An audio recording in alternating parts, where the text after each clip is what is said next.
Thanks for listening to the Thyroid Fixer podcast with your host, me, Dr. Amy Horniman, aka the Thyroid Fixer, functional medicine practitioner, hormone and weight loss expert. We're talking all things thyroid, hormone, and health related in order to empower, educate, and transform you. So if you're ready to get your life back, let's get started. So many questions come in about protein powders because let's face it, as much as I talk about the importance of getting adequate or optimal protein into your body and how to find the right macros, the right grams of protein for your body, which, by the way, is 1 gram per pound of lean body mass, 1 gram per pound of lean body mass. So that means you take your weight and then you figure out how much of that is lean body mass. So if you're 200 pounds, but you need to lose 75 pounds, then your lean body mass or your optimal weight, let's say, is probably going to be around 125. Only you know, based on your height, your weight. So you can kind of figure out where your body really should be if you're carrying around excess weight. And that's going to be your lean body mass. So that's how many grams of protein per day that you should be consuming. And the why behind this, I know I'm going down a little bit of a side road here, but the why behind this is because amino acids or animal-based amino acids, that's what makes up your muscle tissue. That's what helps your hair to be thick and strong and beautiful and not thin and wispy and breaking or falling out. And many of you complain about hair loss as well. And low protein intake is one of the key reasons for that.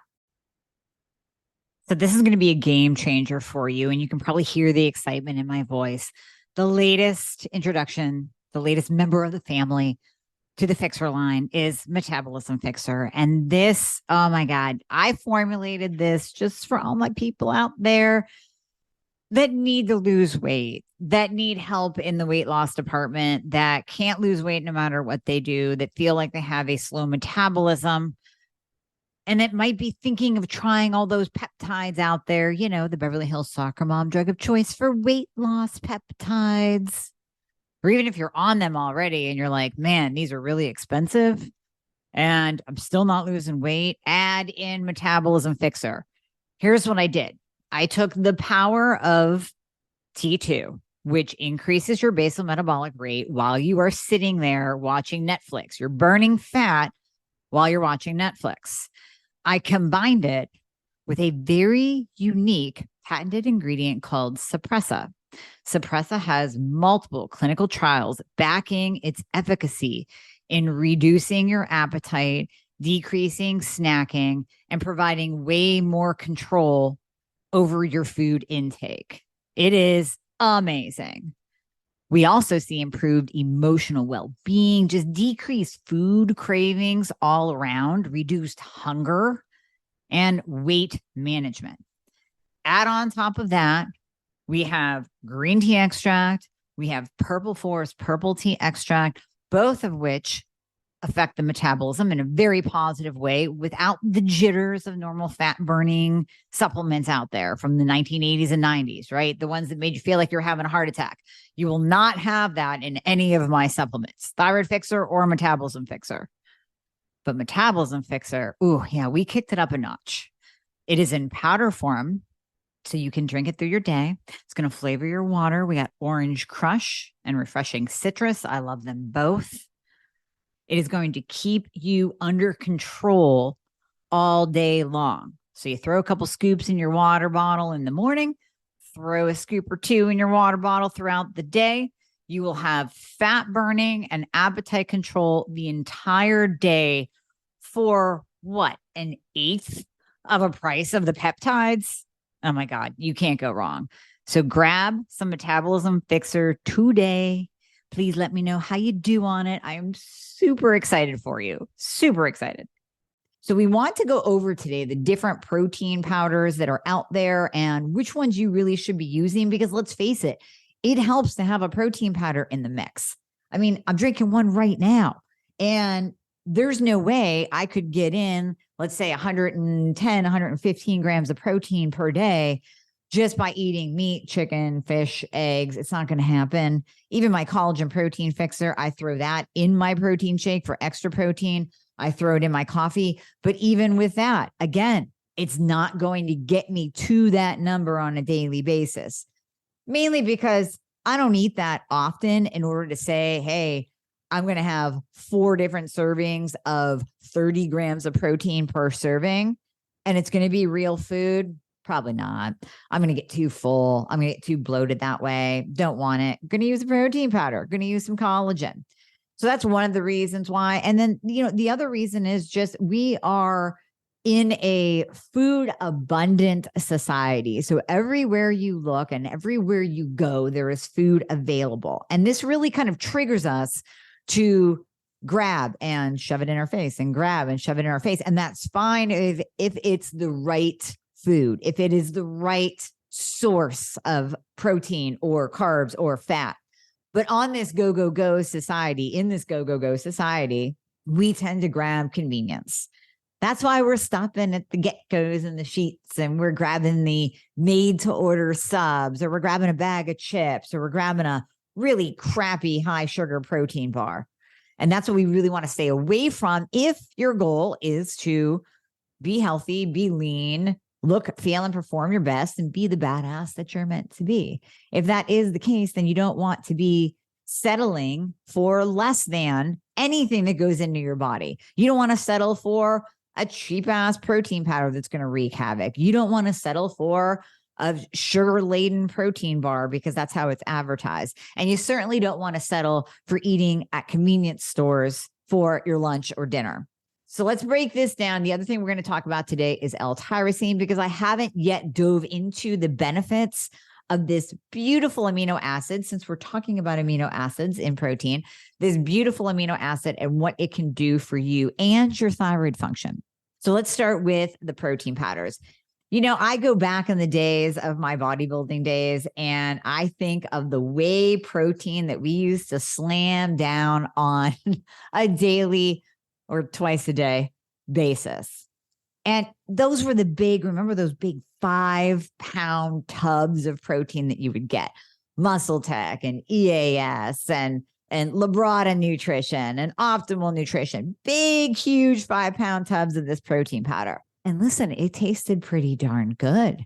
You would blend that into a shake, and holy cow, it tasted like you were drinking a McDonald's milkshake. Oh, and then we would get creative with it and make it into a pudding. And all of this you can do with protein powders, but not the whey protein, people. Whey protein was originally brought on the scene for the bodybuilding community. So if you think of let's take a 225-pound male bodybuilder, he's muscular, he's lifting at the gym, he just threw around some heavy weights, totally depleted his muscle glycogen stores in his muscle, because that's what working out does. We work out and then we start to deplete those glycogen stores, those glucose sugar stores in your muscle. And then ultimately after a workout, you want to replenish those, and you want to be able to fuel your muscle tissue in order for it to grow, because that's why you're at the gym, right? You want to grow that lean, sexy muscle mass. You want to lose some body fat.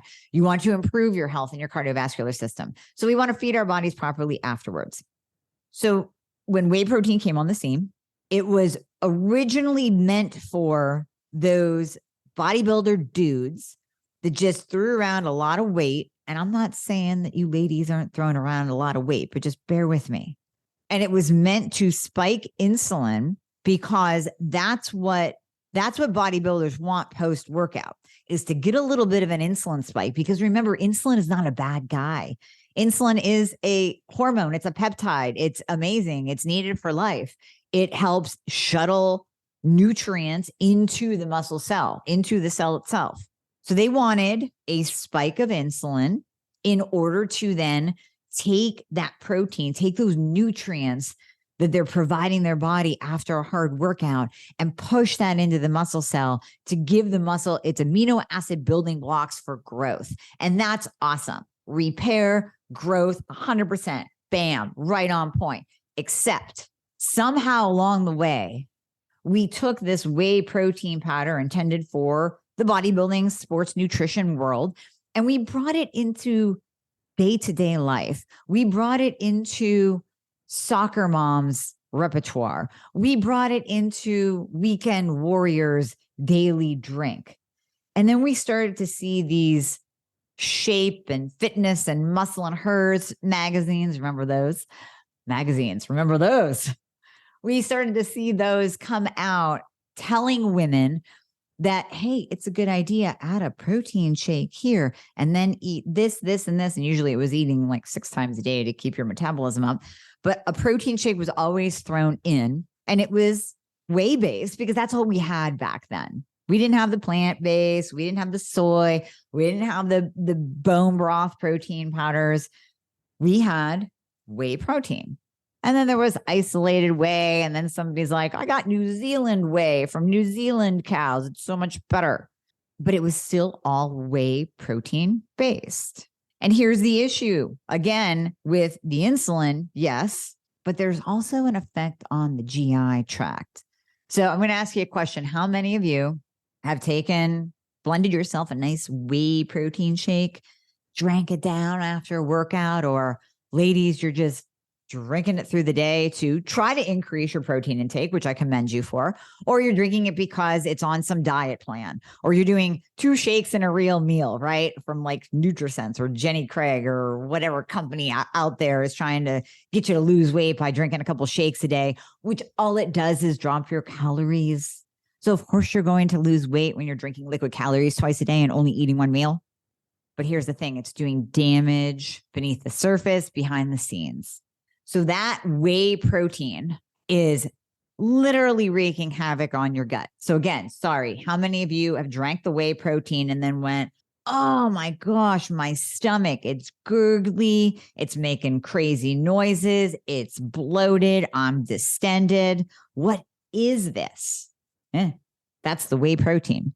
Now, many of you know that I am not anti-dairy. Even if you are autoimmune, even if you have Hashimoto's, yes, I am anti-gluten. You have to go gluten-free, but I am not anti-dairy. I am completely okay with you eating a high-quality, organic, grass-fed source of dairy. Because when you do that, and let's just use some examples here. Nice Kerrygold hard cheddar cheese, or a Siggy's actually fermented, low sugar, whole milk, organic, say it again, organic Greek yogurt. No problem with that. You want to use a little bit of organic heavy whipping cream in your coffee, just a splash in that 1 cup, just to get some flavor. That's okay as well. But when you start getting into large amounts of dairy, yes, that can wreak havoc on your digestive system and increase inflammation and potentially increase antibodies and autoimmune, like we know that gluten does.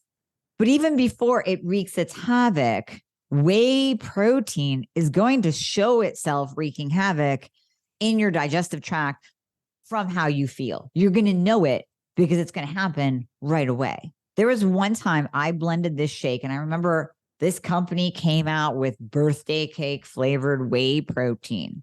Remember, this is back in the day when this is all normal. We didn't have any other protein powder options, and nobody thought anything of it. Birthday cake. I blended that, and within 10 minutes, it was coming back up in the sink. It hit me so hard. And I truly believe that was the last time I ever did whey protein. I thought I would give it a try. I had started moving away from it during that time. This is probably back in 2010. I started moving away from it, but who can resist birthday cake flavored? I mean, come on. So I wanted to try it. And I thought, even if it wreaks a little bit of havoc with my gut, I'll be all right. No, I was not okay.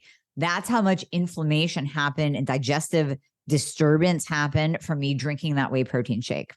And in addition to just wreaking havoc on your gut, I had no idea that I was spiking my insulin. Now, I was already insulin resistant. I had PCOS. I was insulin resistant. I was doing all the things to keep my carbs low. Here I am drinking a whey protein shake that totally spiked my insulin level. I was not doing myself any favors in the insulin or insulin resistance department. I was actually making it worse. Then let's fast forward a couple years, 2011, 12, 13, this whole wave of plant-based protein powders came out. And it could be a blend of pea protein, brown rice, hemp. We won't even get into soy yet. Let's hold soy for a second. Just those plant-based protein powders. And I remember thinking, well, this is a great alternative. I'm going to change over to these. And I went with a very, very popular company. And listen, it tasted really good. But again, every single time I would eat this drink protein powder, eat it. I say eat it because what I would do with this protein powder, and you can do this with the good ones that we're going to talk about, is I would actually make it into a cereal. So I would combine the protein powder with some almond flour and a little bit of stevia or a little bit of monk fruit. And I would put in just enough liquid, usually a milk, like a milkadamia or an almond milk source. I would splash in just enough of some kind of liquid source, and I would cream in some melted coconut oil, and I would let that form into little balls and then put it on a cookie sheet and bake it. So it was like I was making my own granola-like cereal, and I would throw nuts in there, and I would throw coconut flakes in there, and I would just be happily eating that bowl of cereal in a big bowl of almond milk. And afterwards, it was an embarrassing noise that would come from my stomach. No, it wasn't gas. It was just this angry, gurgling, my belly talking to me noise, to the point where I really had to watch if I was going to be eating that and then actually going out to be social. I really couldn't do that. I had to keep it within the confines of my own home. It was that loud and that obnoxious. And it actually started bothering me. I'd be sitting there watching TV with my loved one, and oh my goodness, there's my stomach talking to everybody in the room. That was the plant-based. I moved away from that just simply because of my reaction to it. I gave away my bags of plant-based protein, and I just got away from protein powders for quite some time. I knew that soy was not the answer because soy is completely wrong for your thyroid. Everybody, male, female, don't care who you are, you do not want to do soy protein powder. Number one, if you're male, soy is a known estrogen raiser. It's an estrogenic compound. And there are proponents out there that will say, well, if you get the non-GMO soy, you're okay. I say no soy at all whatsoever. If you are a man, do not do soy because it's going to raise your estrogen levels. If you are a man with a thyroid problem, double, triple, quadruple whammy, do not do soy. If you are a woman with a thyroid problem, do not do soy. If you are a woman, don't do soy. I did soy protein one time. Can't even remember how old I was. Had to have been in my 20s. This is before the plant-based, probably mixed into the whey protein arena. I tried to do a soy-based protein powder, and I think I was throwing in some grilled tofu because, Whole Foods had it on their salad bar, and I thought it was good. I broke out like I was 14 years old because it was so estrogenic. And it brought my estrogen level to such a high point. Now, mind you, I had PCOS as well. So I already had the low progesterone, and I was taking Vitex Chaseberry for it, which absolutely helped with the acne. But then I added in soy. What was I thinking? I just completely broke out. So thyroid problems set aside, you don't want to do soy protein or soy anything if you have a thyroid problem. It is a known goitrogen. So it will cause goiter. It will stimulate the growth of goiters and nodules. And it will also interfere with how your own thyroid medication is working. So you want to avoid soy. Next on the scene, we have to still talk about plant-based. So in addition to destroying your gut, destroying my gut, I always say they have to kill a lot of peas to make a plant-based protein. And if you have a little cup of peas, not that big of a deal. But if you have a crap ton of them, you're getting exposed to a lot of lectins. And in the paleo community, when you look at the paleo diet, the reason why they tell you to stay away from pea protein and legumes is the amount of lectins in there that can exacerbate an autoimmune condition and cause inflammation. Now, do I believe that having a bowl of chili with some kidney beans in it is going to be the be all end all for you? No. But if you are doing a plant-based pea protein every single day, it's going to add up. The damage is going to be cumulative, and you're going to eventually see it in your body and in your symptoms. So we don't want that inflammation. You might see it in your antibody levels going up, but you are definitely going to see it and feel it in other parts of your body. So whether it's your thyroid not really working that well, your hormones not being balanced, your insulin level going up, because anything that is producing inflammation in your body is going to stimulate insulin. It's going to push that level up, actually causing insulin resistance. You're going to see it somewhere, somehow. So you want to completely avoid that. That is not a good alternative. This plant-based movement is absolutely horrendous. And coming up soon, I am going to be showing you the effects of, and I have another podcast on this that you can listen to. The only thing worse than a vegetarian is a vegan. We're going to be don't send me hate emails, you vegans. You just have to listen to it when I go through science. And you're going to have to see the actual evidence in labs that I would love to show you, because I have a couple of vegan vegetarian patients and we are seeing inflammation through the roof, low protein, high C-reactive protein, which is inflammation, markers of inflammation, low iron, kidney function is just destroyed left and right. Their body is catabolizing their own muscle tissue. It's scary and very interesting all at the same time, because when you can see it in the blood, when you can see it in the labs, there's no more arguing. There's no more excuses. Here it is, right here, black and white, right for you. So I understand that if you are vegan or vegetarian, you might be using a plant-based protein powder because you're staying away from all animal sources. And I get that, but it's not necessarily a great health choice for you. And I would urge you to pay attention to your gut and pay attention to how your body is actually reacting to that particular protein powder, and maybe make some other choices from there. Now, besides plant-based, there is casein, which is a milk-based protein powder. Again, going back to the dairy aspect, is it 100% organic, where they are not giving the cows recombinant growth hormone or antibiotics or other hormones to make them grow? You want to make sure that you're getting an organic based, and then you have to see how that casein protein does for you. It might cause digestive distress. It might not. So you kind of have to see how that particular dairy product works for you. And if you're not seeing results, and this isn't just about how's my stomach doing with it. If you are not seeing actual results, then it's time to move on to something different, make a different choice. Next up is the bone broth-based protein powders.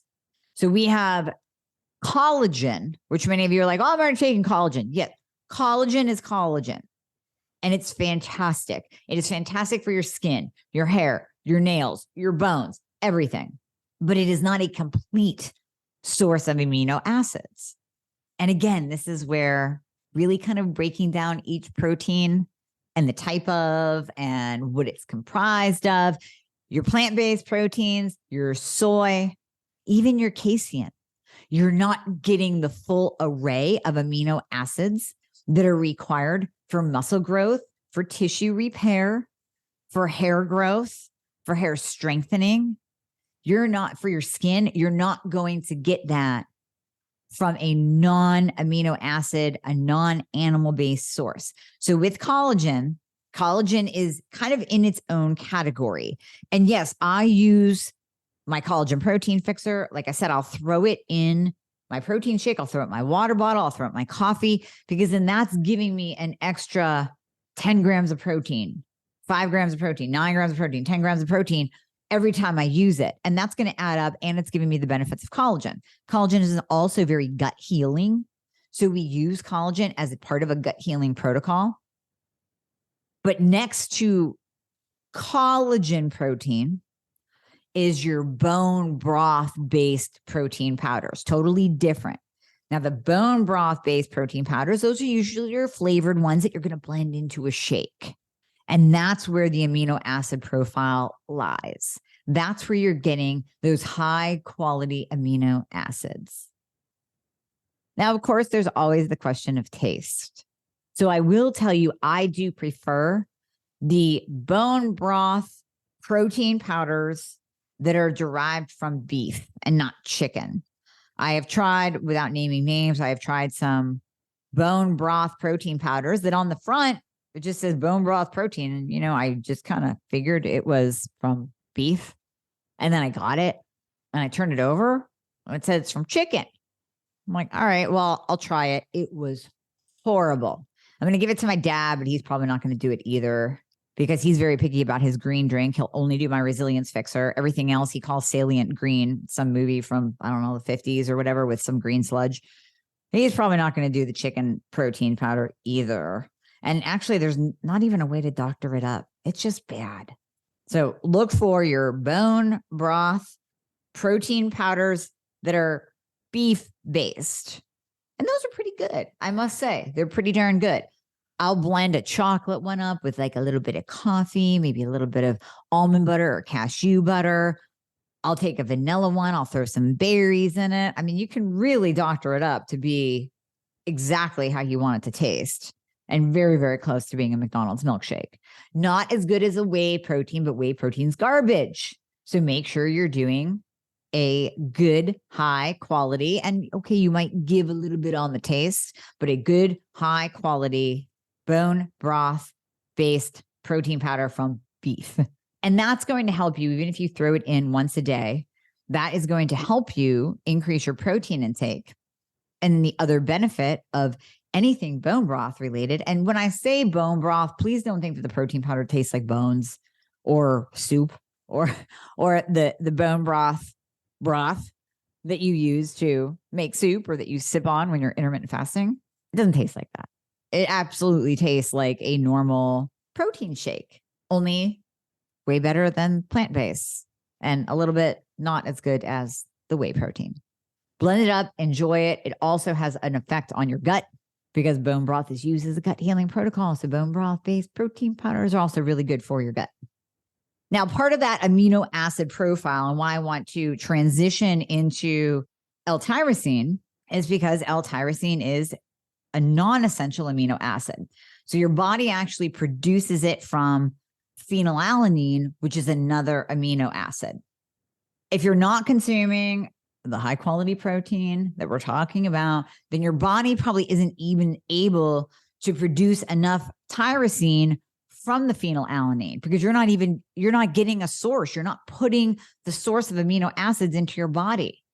And this is why, again, referring back to my vegan vegetarian podcast, when I reference, if you look at the look, the appearance, the stature of a true vegan or vegetarian, and they have been that way, let's say for more than a year, what you will normally see, and I've had patients that are, 15, 20 years deep into their plant-based lifestyle. Their hair will be very thin. It won't look really thick and luxurious. They'll normally be either skinny or a skinny fat, or they'll be overweight because of the carbohydrates. So when we're looking at that and kind of like a sunken, like not great skin appearance, and this is just an in general, please don't send me hate emails. If you're a vegan or vegetarian and you look like a model, go ahead and send me your picture. I will not retract my statements whatsoever. I'll just say good for you for doing it right. When we're looking at the amino acid profile and what our body needs, and this is just basic science, our body needs amino acids, period. I can end that sentence there and I could end the podcast there, but I want to keep talking about L-Tyrosine. Again, L-Tyrosine is a non-essential amino acid. It is made from phenylalanine, another amino acid. If you're not getting enough protein, your body is not going to make it. So let's say you're like, well, Dr. Amy, I'm not budging from my veganism lifestyle. Okay, well, then you better start taking L-Tyrosine. Why? L-Tyrosine does so many different things in the body.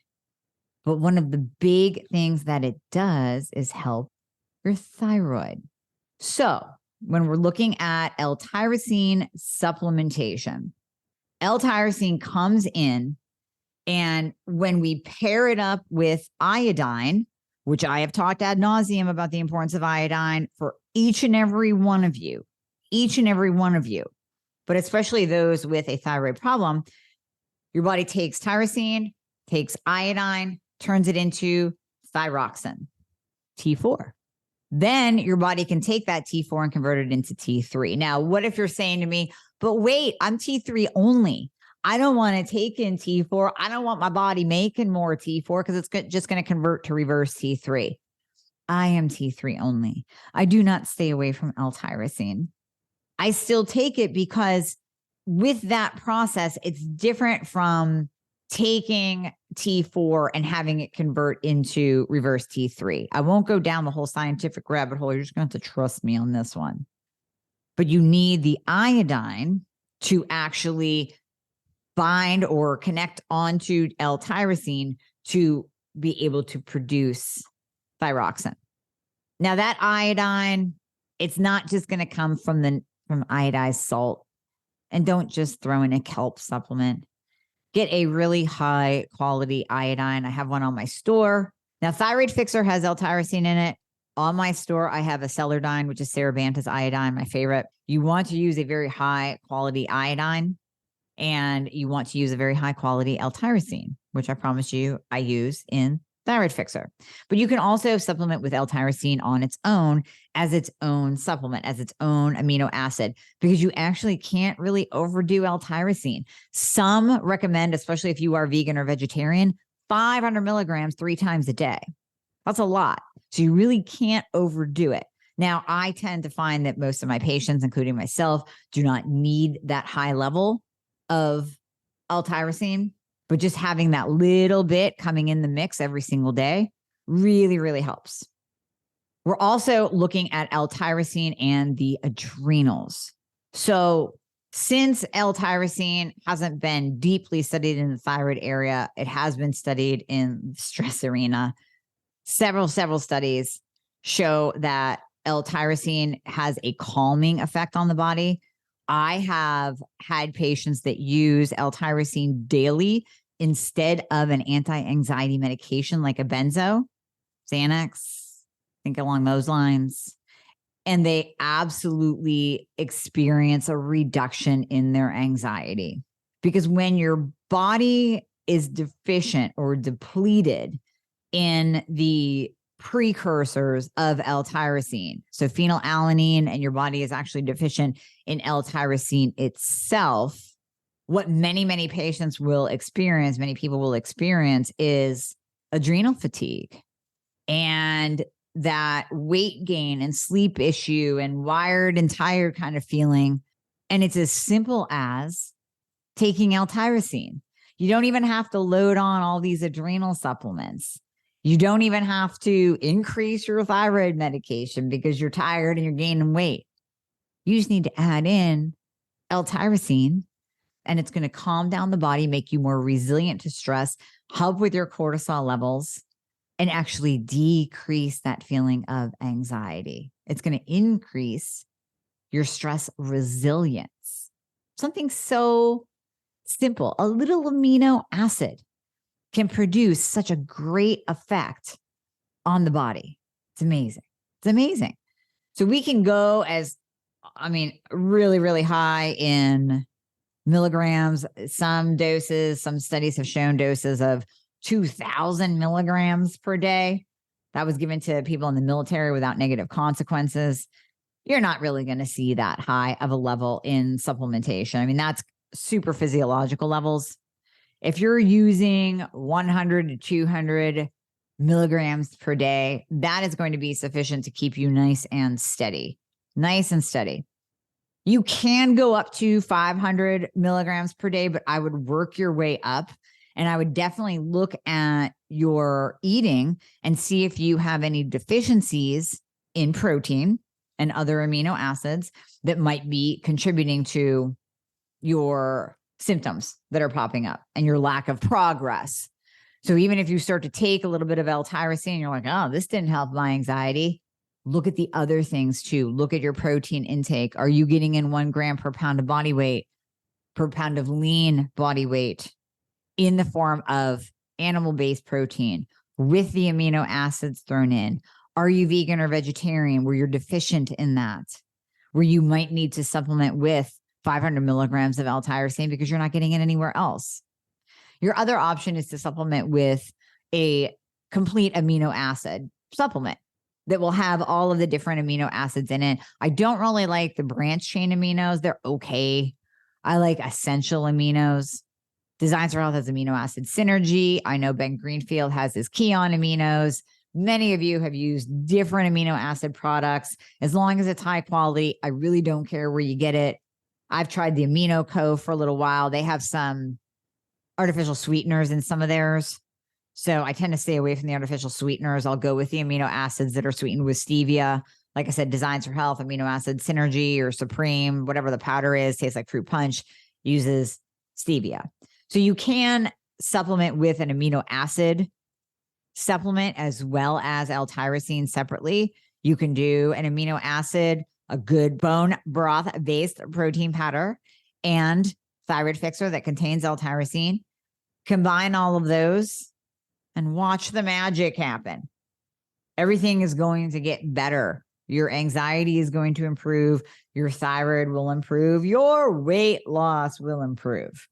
Because remember, if you are, number one, if you're running high cortisol, if you're all wigged out, stressed out, then that high cortisol is going to lead to weight gain. So we need to reduce stress, normalize cortisol, lower reverse T3, and then the body can tap into its fat stores.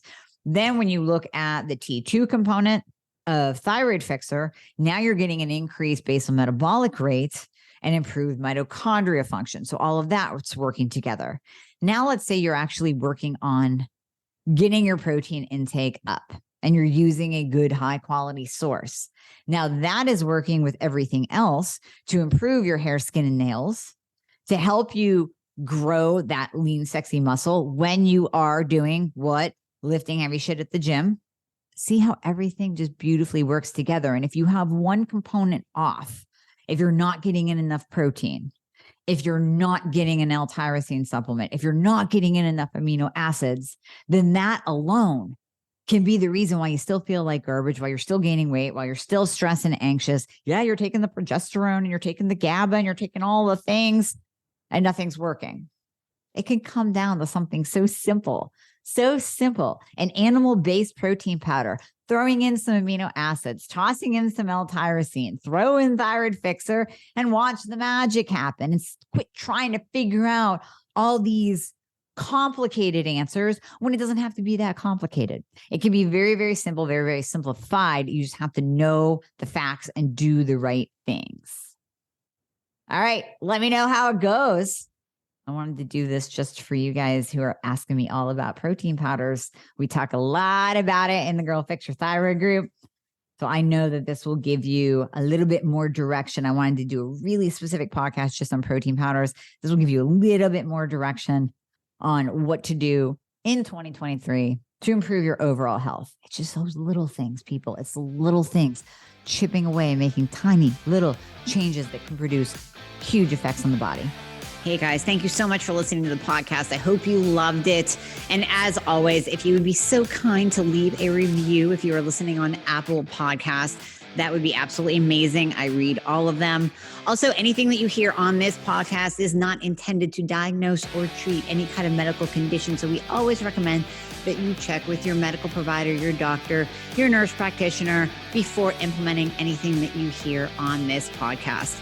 And if you want to find out more about working together, you can click the link below in the show notes to book a discovery call. And there you'll be talking to a member of my team.